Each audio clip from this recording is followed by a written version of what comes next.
Hello, my name is Yseult O'Driscoll, and you're very welcome to the Hugh Lane Gallery's series of online talks. Today, as part of our coffee conversation series, I was discussing this painting, one of the works hanging in the Lane Legacy exhibition that's currently showing in the gallery. It's called Une Jeune Bretone, or A Young Breton Girl, and it's by Roderic O'Conor, an Irish artist who spent most of his working life in France. Many people consider that Roderic O'Conor is Ireland's first and most important modernist painter. He worked with the vanguard of French post-impressionist artists at the end of the 19th century, and he was closely associated with Gauguin. As such, he was part of one of the most significant and radical modern French art movements. And his paintings, especially from the end of the 19th century, reflect his avant-garde credentials. First, I want to talk a bit about the art scene in France in the second half of the 19th century and the very significant developments that were coming into play then, which we now recognize as the birth of the modern art movement. First, I'll turn off my video panel so as not to distract you from the paintings, and we'll begin. Okay. The middle of the 19th century onwards saw huge social changes in France, driven by industrialization, urbanization and the decline of agriculture, and the rise of a new middle class. And artists reacted to these social and cultural changes and reflected their responses in various different ways in their work. First, a practical driver of artistic change was the spread of photography. Photographs replaced paintings as the main source of visual records. They provided far more accurate and objective images, and generally a lot more quickly than a painter could. So photography undermined one of art's traditional functions, which was to provide a visual record of the external world. For many artists, this was liberating, as it freed them from the need to accurately represent the external world. As a result, they began to reject what they felt was the straitjacket of academic art practices, which had been designed for a different time. And they started to experiment with how they interpreted their subjects. A major focus of experimentation was in the whole area of colour. From about 1870 onwards, artists became more and more interested in the possibilities of colour as a means of expression. First of all, Impressionist painters explored the optical surface effects of colour and light. For example, this work on the left by Monet from the Hugh Lane collection, called Lava Court Under Snow, examines the visual impact of winter sunlight and shade on snow. And later on, Georges Seurat, for example, was inspired by the new science of optics and colour theory to develop a divisionist or pointillist method of painting. Instead of blending shades on his palette, he applied separate dots or points of pure, often contrasting colour, side by side, directly onto his canvas to build up the different elements. And the human eye would then be able to synthesize these into something recognizable. And you can see this technique here in his painting Sunday en la Grande Jatte on the right. As Impressionism gradually entered the mainstream and became part of the artistic establishment, younger artists started to rebel against it. They objected to its emphasis on superficial, fleeting surface effects. and they felt that it was too tied to the representation of conventional bourgeois reality, which they thought was shallow and lacking in sincerity. They wanted to use their art to explore deeper internal emotions and more fundamental ideas. And they went off in search of artistic means to do so. So they explored new techniques and subject matter that went beyond Impressionism's concern with conventional modern life. One of these artists was Vincent van Gogh. He explored colour as a means of expressing his own, sometimes tumultuous emotions. He used heightened, often strident tones and combined them with swirling, thick brushstrokes to convey an idea of energy and movement and communicate a sense of his inner turmoil. And a good example is this very famous painting on the left called Starry Night, with its swirling sky and moon. Another artist exploring new ideas was Paul Gauguin. He felt that conventional art, including Impressionism, had become slick and superficial. He also mistrusted urban civilization and thought that the effects of modernity were bad. So he looked to primitive cultures to try and capture in his art what he felt that they had, which was something fundamental and true, untainted by superficial civilized conventions. He actually finished up by moving to the South Seas in his attempts to find this means of pure expression. But first, he went to live and work in Brittany, which at this time was, at the end of the 19th century, was seen as remote, with its own separate language and customs, and far from the trappings of modern French civilization. Gauguin moved to the village of Pont-Aven in southern Brittany and gathered around him a group of artists who were interested in his ideas. And here, partly in collaboration with another painter called Émile Bernard, he developed a radical new painting style, derived from primitive folk art and medieval stained glass, as well as Japanese prints, which were very popular in French avant-garde circles at this time, in part because they ignored Western art conventions. This style rejected conventional rules of perspective and modelling in favour of simplified forms and pattern effects, flat, two-dimensional compositions, and bold, non-natural colours. These were combined with Breton themes, which Gauguin believed were more suitable to convey fundamental truths, since they represented a simpler culture, less tainted by modern preoccupations.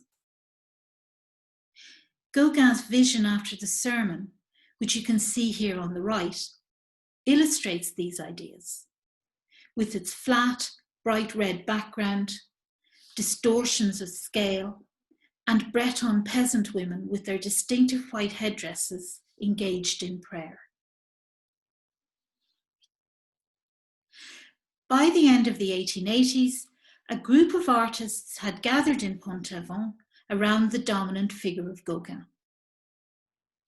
This loosely formed circle met, shared new ideas, and experimented with them in their paintings.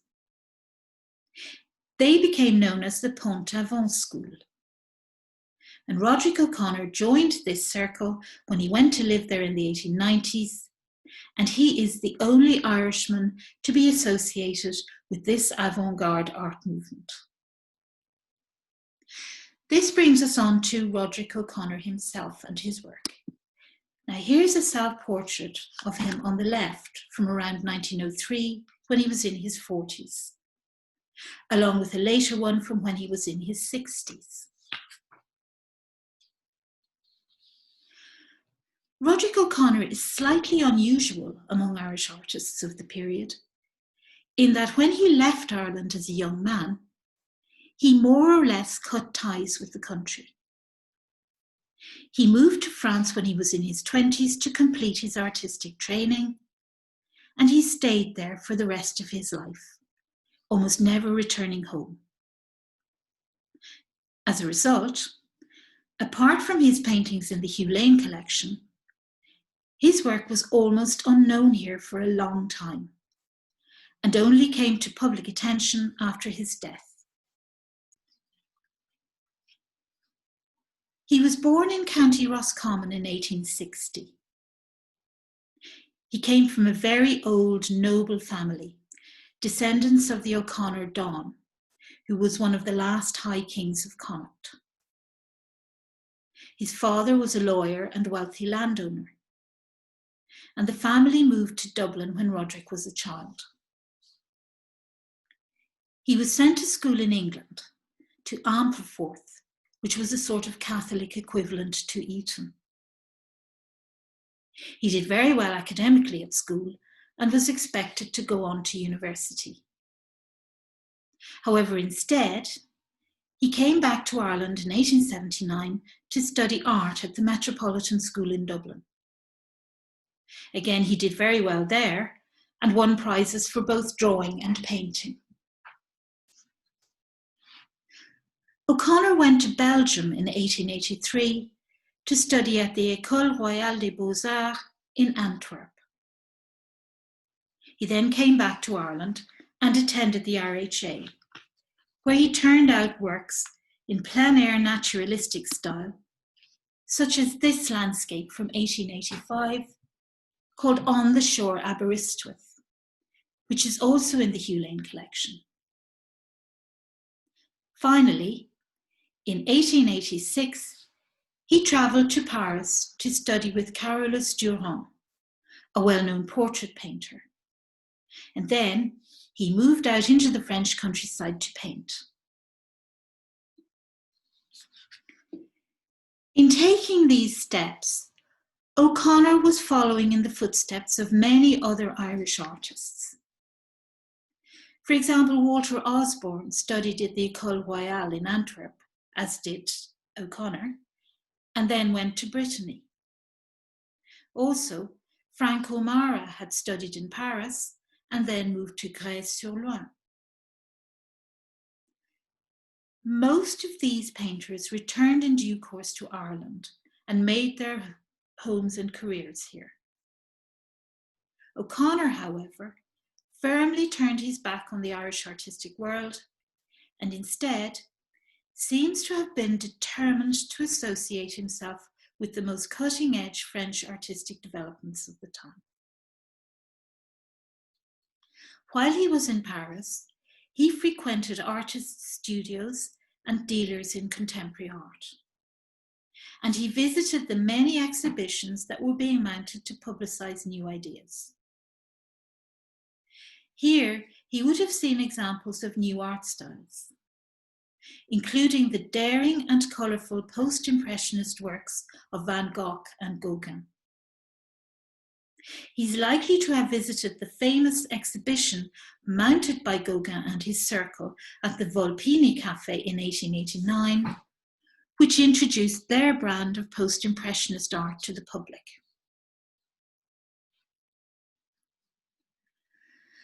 When O'Conor left Paris in 1888, he first moved to the village of Grèce-sur-Loing near Fontainebleau to paint.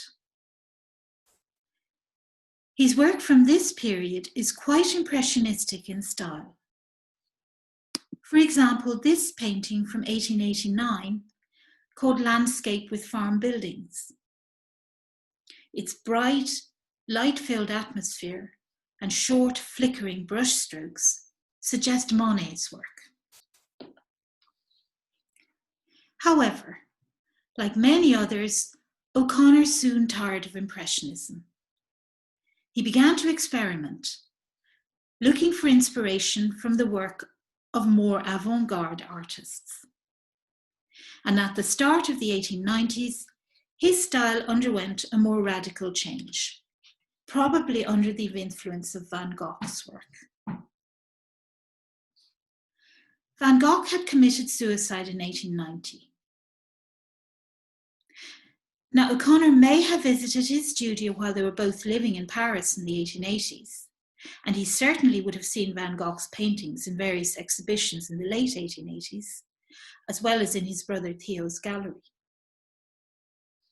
And when O'Conor moved to Brittany, he was able to see them there, because the artist Émile Bernard had known Van Gogh and brought several of his paintings with him to Pont-Aven. Like Gauguin, Van Gogh had abandoned Impressionism's direct observation of reality.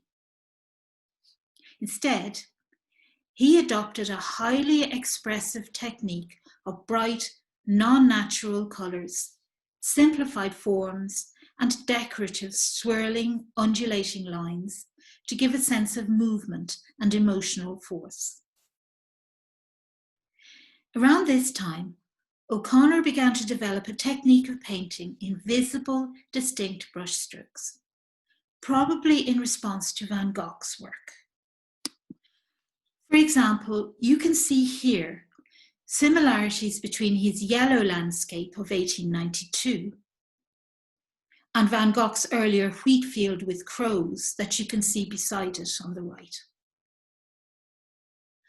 Both have the same heightened, strident colour scheme and separate, distinct brushstrokes building up the picture's elements. From this starting point, O'Conor went on to develop a very distinctive striated style of painting, placing separate heavy stripes of contrasting colour side by side to create a pattern effect. And this became a distinguishing feature of his work for a time. You can see it in this painting on the left, called Breton Woman Knitting, as well as in his landscape, The Glade, which you can see beside it on the right.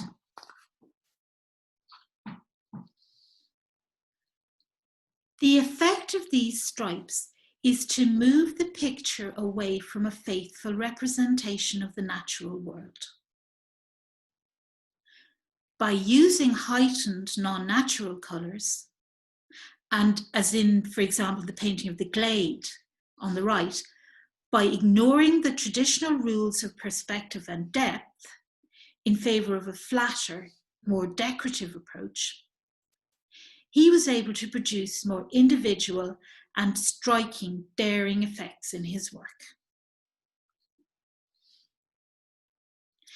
It's not certain when O'Conor first went to Brittany, but he was definitely living in Pont-Aven by May 1892. Now, artists from Ireland had been visiting Brittany for inspiration since the middle of the 19th century, and Breton themes were popular subjects for painters, who sent their work back to the annual RHA exhibitions in Dublin. For example, these paintings from the 1880s by Walter Osborne and Stanhope Forbes and Henry Jones Thaddeus, which you can see here, all dealing with Breton themes. So it wasn't an unusual move for O'Conor to visit Brittany in search of artistic inspiration. Despite its supposed remoteness, Pont-Aven had been receiving artists from France and abroad since around 1860, when the railway line finally reached the nearby town of Quimper from Paris. In fact, there were probably other Irish artists working in Pont-Aven while he was there, but he seems to have had very little to do with them. By now, O'Conor had firmly rejected the realism that characterised the work of other Irish painters in Brittany, and was resolutely exploring modernist art ideas. He was drawn to the area by the presence of Gauguin's circle, the Pont-Aven school. When O'Conor arrived in Pont-Aven in 1892, Gauguin was in Tahiti. So initially, at least, He absorbed Gauguin's artistic ideas indirectly from other members of the circle living there at the time. Artists such as Paul Serusier and the Swiss Kuno Amier, for example. O'Conor seems to have entered fully into the swing of things, moving into the local inn and making friends with the other artists. While several of them, including Gauguin himself, had first been attracted to Pont-Aven because it was cheap to live there, this was not a concern for O'Conor, since he received an allowance from his wealthy father. By all accounts, he was reticent about his background, but he was generous with his friends. He lent them money and bought their paintings. And he loaned his studio in Paris to Gauguin to enable him to paint there before he left for the South Seas.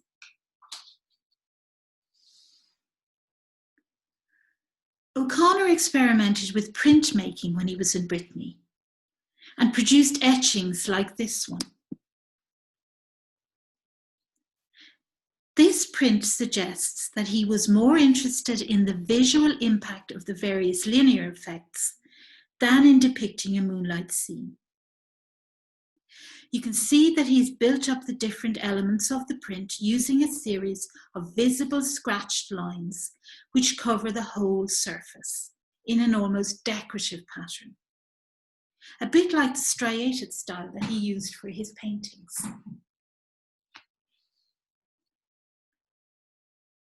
Gauguin arrived back in Brittany in the middle of 1894, and he and O'Conor first met one another then. Gauguin admired O'Conor's work, and the two became fast friends. Their friendship seems to have been cemented by an event in the neighbouring port of Concarneau soon after Gauguin's return. They were both involved in a brawl with some Breton sailors over stones thrown at Gauguin's teenage Javanese mistress.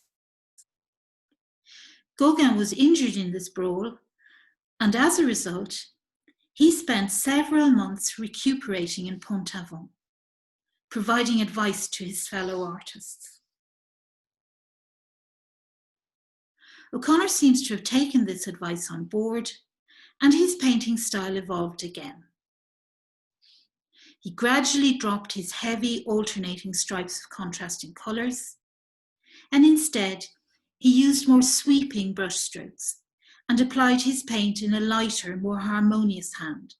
For example, in this work from 1894, called The Farm at Les Avants. Gauguin left finally for the South Seas in 1895. He had asked O'Conor to go with him, but was turned down. O'Conor later wrote to a friend, "Can you imagine me travelling to the South Seas with that maniac?" Gauguin was reputed to be quite a difficult character. But his dominant personality meant that when he left, the Pont-Aven group gradually broke up. O'Conor stayed on in Brittany and continued to experiment. He took elements of what he had learned from both Gauguin and Van Gogh and used them to develop something more original to himself. Some of his work seems to anticipate later artistic movements. For example, the bright surreal colours and simplified lines of this work from 1898, called Houses at Les Avants, suggest the styles of Matisse and the Fauve and the German expressionist painters, who began working over 10 years later. So at the end of the 19th century, O'Conor was anticipating artistic response that would emerge into the mainstream much later on. And he kept changing. In fact, just as the most radical art movements of the 20th century, such as Cubism and abstraction, were coming into play, O'Conor seems to have decided to turn back towards the academic realism of his art school training. And this brings us on to the painting that we're looking at today, Une Jeune Bretone, which he painted in 1903, and you can see it here. Breton women in traditional costume were very popular subjects for visiting painters. Both those who painted in naturalistic style, such as the Irish artists whose work I showed you earlier, and more avant-garde painters. For artists of the Pont-Aven circle, especially Gauguin, the Breton peasants signified two things. Firstly, they represented something primitive, fundamental, and free from the trappings of bourgeois French civilization, which the artists then sought to embody in their work. Secondly, the traditional costumes and white headdresses of the Breton women provided simple, clear forms that could be used to explore ideas of colour and design. Gauguin included many of these in his work. For example, the frieze of women in his vision after the sermon that I showed you earlier. La Jeune Bretone is one of a series of studies that O'Conor made of young Breton women in his final year in Pont-Aven. The model appears to have been a favourite, as she appears in at least two others, including the one that you can see on the right from the same period. The painting that we're looking at here could be described as a transitional work. It's painted just before O'Connor's move back to Paris, when he abandoned his avant-garde ideas, and it incorporates both modern and more traditional elements. In the first place, its colour palette is quite muted, especially compared with his earlier Pont-Aven work, as well as the one beside it. Its composition is quite traditional. She's presented in the symmetrical triangular arrangement used by old masters. She appears to be in mourning. The white collar of her costume is covered by a black shawl, and the wings or aile of her headdress are hanging down untied. Other than that, her expression is non-committal and her feelings are hidden.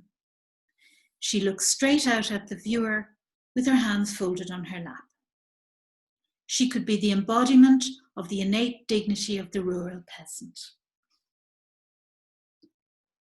On the other hand, O'Conor has used a divisionist technique, unifying figure and background with the same short brushstrokes, with no hard outlines distinguishing the two. The painting presents as a study of the effects of light on form and colour. The face and hair have been built up in individual light and darker brushstrokes, and her dress is made up of a range of different dark tones, dark blues and greens and reds, as well as black. The painting's illuminated parts are presented as a series of vestigial red and green parallel brushstrokes. You may just be able to see them there on the screen. And they hark back to O'Connor's earlier paintings, reflecting the influence of Van Gogh.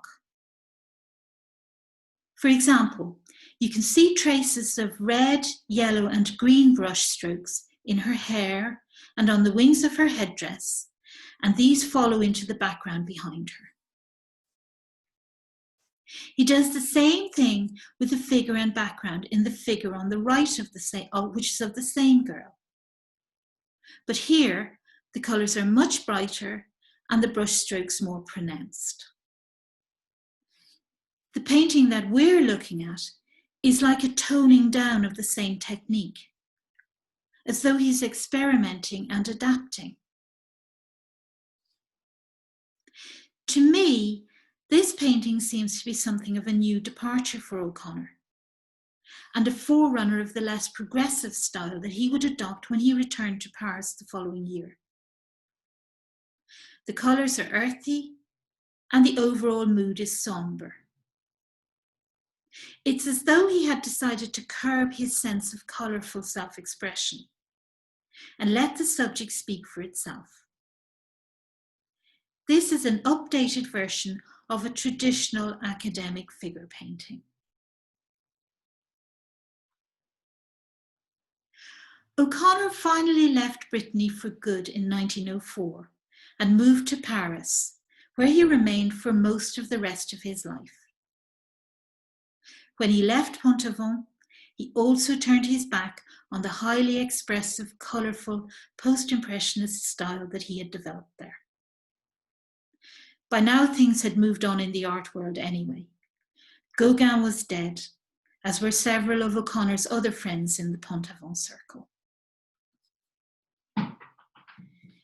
O'Conor seems to have completely ignored the artistic revolution that was taking place at this time. And his work shows no trace of Cubism or Surrealism or any other new ideas.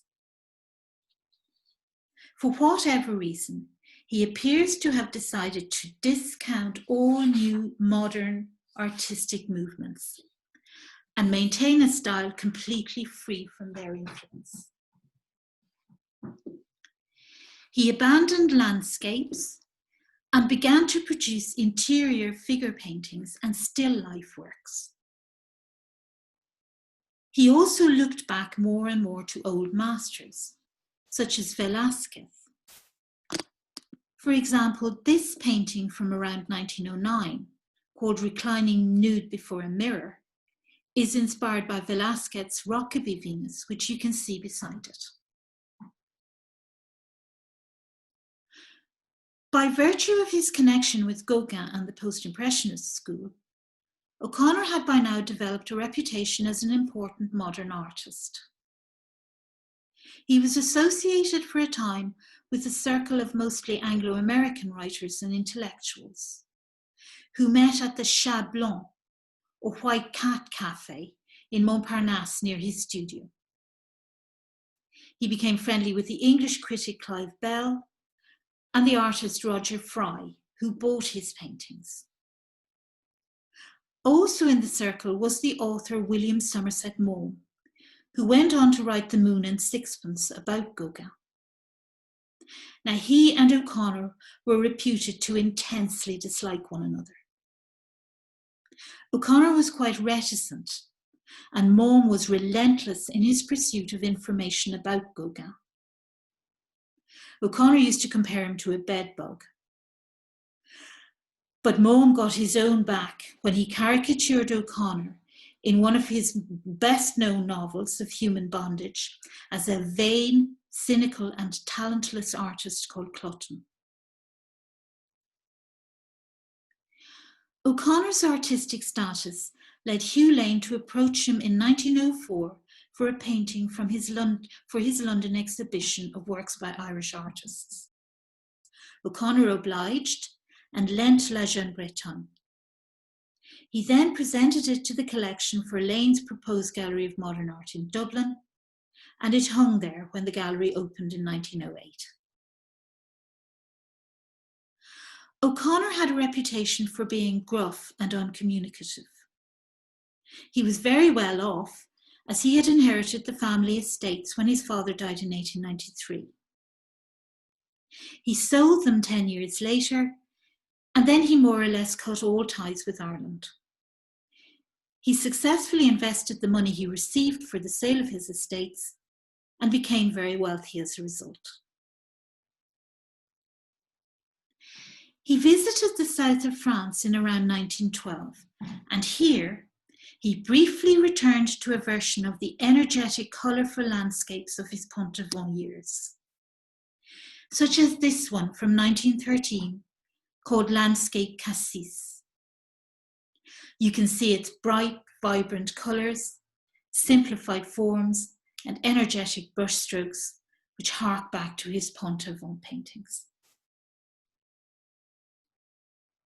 O'Conor had met and fallen in love with a young Swedish artist called Eva Lostad in Gaulle-sur-Loing, and the two had become engaged.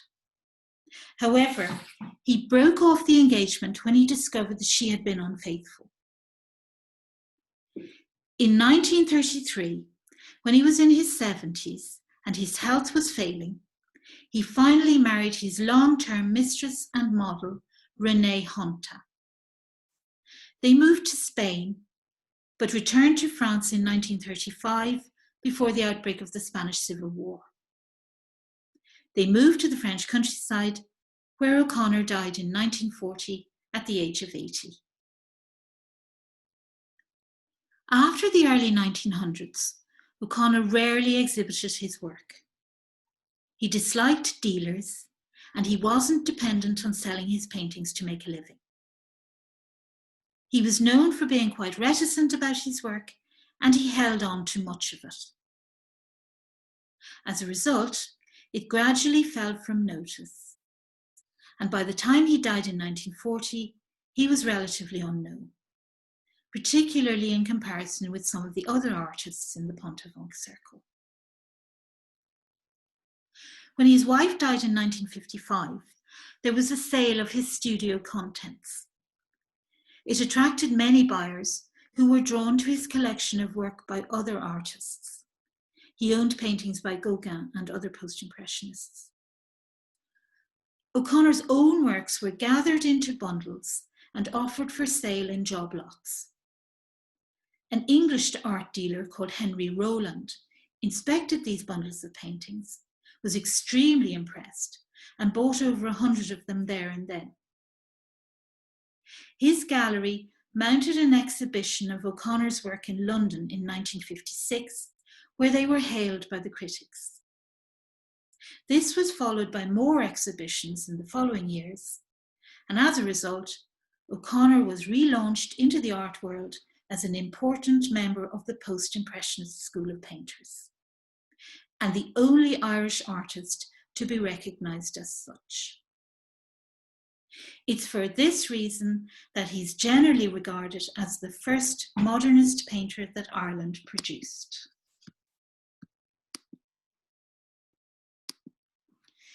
So there you have the story of Roderic O'Conor and what I think is a very beautiful and interesting example of his work. It's currently on view in the gallery, so I hope you'll take time, come in and visit, see it for yourself, and decide what you think. Thank you very much for listening, and goodbye.